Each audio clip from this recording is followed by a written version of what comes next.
D3 dance academy के साथ हमारे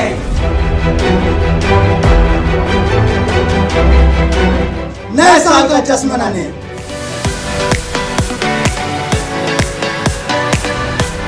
सिर्फ इंडिया पे।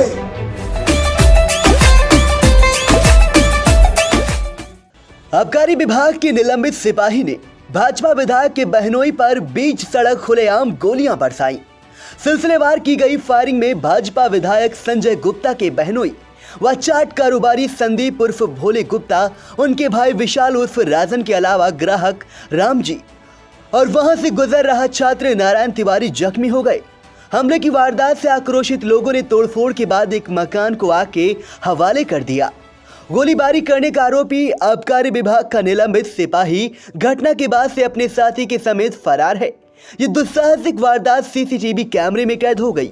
यूपी के जनपद प्रयागराज के कीटगंज में संदीप का चाट मिठाई का पुश्तैनी कारोबार है।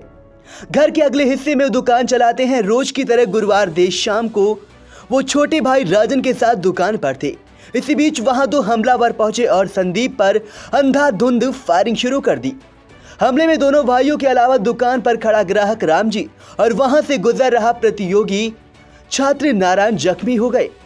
घटना को अंजाम देने के बाद हमलावर असलहा लहराते हुए भाग निकले। पुलिस ने घायलों को अस्पताल में पहुंचाया। आबकारी विभाग के निलंबित सिपाही विमलेश पांडे व उसके साथी सतीश पांडे पर हमले का आरोप है। सीसीटीवी कैमरे में कैद फुटेज में आप देख सकते हैं कि किस तरह बेखौफ हमलावर बीच सड़क पर अंधाधुंध फायरिंग कर रहे हैं।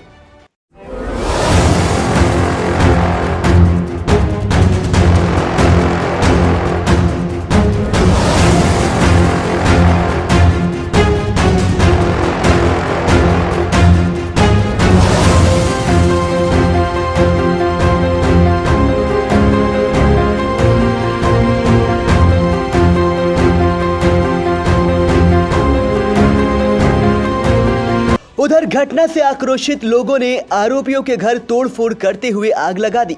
इससे अफरा तफरी मच गई। पुलिस ने किसी तरह हालातों पर काबू पाया।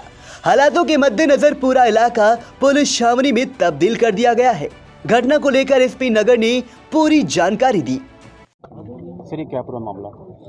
ये कीटगंज में आज बीच वाली सड़क से भार्गव बूथ जो रोड जाती है, इस पे विनोद चाट के सामने ये 3 लोगों के ऊपर फायरिंग की घटना हुई है, जिसमें एक के पैर में लगी हुई है, एक के कंधे में लगी है और एक जो राजन है उनके पीठ में लगी है और आँख के पास भी लगी हुई गोली है। घटना के पीछे जो अभी जानकारी इनसे पूछताछ विस्तृत हुई है तो कोई ऐसा कोई बैकग्राउंड में कोई ज़मीन का या पैसे का कोई लेन देन का कोई विवाद नहीं है।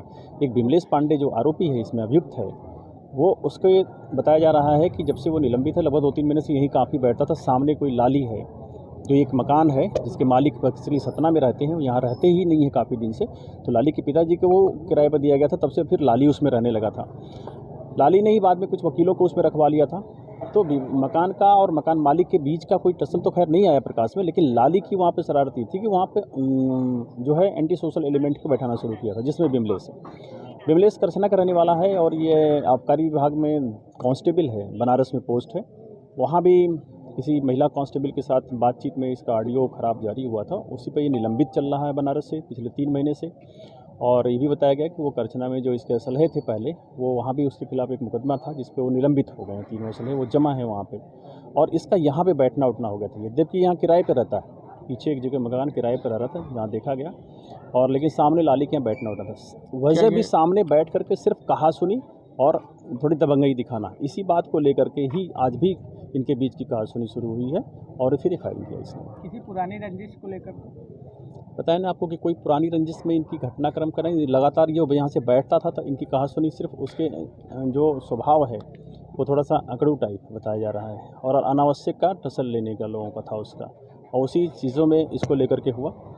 वो गिरफ्तारी के लिए हमारी टीमें लगी हुई हैं और हम उसको गिरफ्तार भी। निलंबित सिपाही आबकारी विभाग से? आबकारी विभाग का।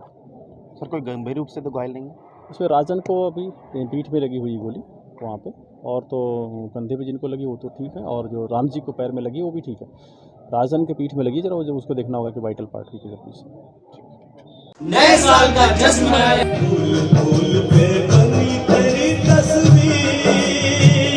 हमारे और इस दिल में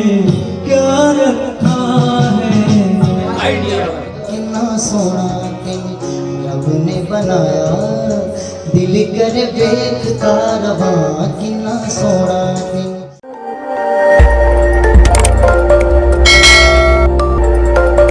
खबर आपकी, नजर हमारी। देखते रहिए